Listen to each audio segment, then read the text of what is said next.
what happens when you teach healthcare innovation? Well, terrific things happen.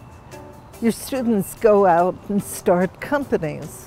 So here are examples of 3 of my wonderful student teams who've gone out and started innovative healthcare organizations that do good.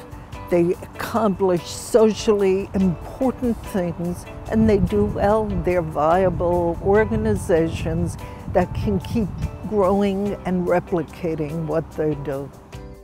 Teaching students how to think about innovation in healthcare is really one way to teach them to think about how to innovate in any number of fields. So one of the most exciting projects involved 2 students from the School of Engineering and Applied Sciences. They were both undergraduates at the time.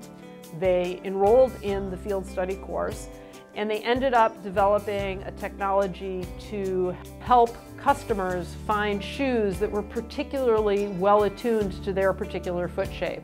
So at a high level, basically you would image the foot, we would have a database of shoes, and the students had the technology that would then match the right shoes to the right people. And you can imagine for people with afflictions like flat feet, high arches, bunions, this could be a really fabulous way for them to find shoes.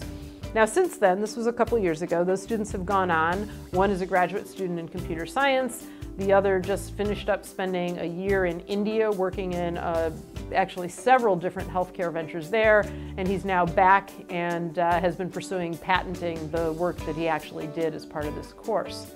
So that's an opportunity that never would have been available to our students if they hadn't been exposed to both the framework and the experience of being involved in one of these courses at the business school. Hello, my name is Brian Walker and this is Jonathan Jardine, and we're the founders of North End Healthcare, which is an organization that operates pediatric ambulatory surgical centers. We have 2 locations, one in Houston, and we're sitting in our new one here in San Antonio, and we're in the process of developing several more in the state of Texas and the surrounding area. Brian and I started North End Healthcare while we were both students at Harvard. Brian was a master's student at the Harvard School of Public Health in Health Policy and Management, and I was an MBA student at the Harvard Business School. We got the idea that we could expand the business to several locations and even new types of procedures while we were in Professor Regina Herslinger's Innovating in Healthcare class. Most people think about developing innovation in healthcare is about creating a new mobile phone app or developing a new medical device. But what we talked about in Professor Herslinger's class is that innovation within the business model itself is what can simultaneously provide improved quality of care with existing processes and technologies, while also expanding access to all patients. Our journey starts in the winter of 2013, when I was a first-year student at Harvard Business School. At that point, I had learned that every venture is based off a strong idea and a strong proposal. This slide represents our very first memo, which organized the goals and the objectives that we wanted to achieve with Capitol Health Surgical Center. Later on that year, I learned that every good idea must be packaged.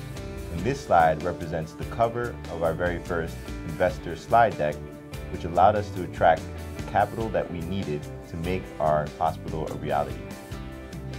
But we quickly realized that our ambitions were limited by the small size of land that we had. And so, like every business, we had to pivot. So we searched for and obtained a larger piece of land that was big enough to accommodate the facility. And inspired by the hard work my father did to secure that piece of land, I applied the lessons I had learned in my second year of business school in negotiation to extend and build relationships with critical healthcare partners that we knew would be essential to our success in making the hospital operational.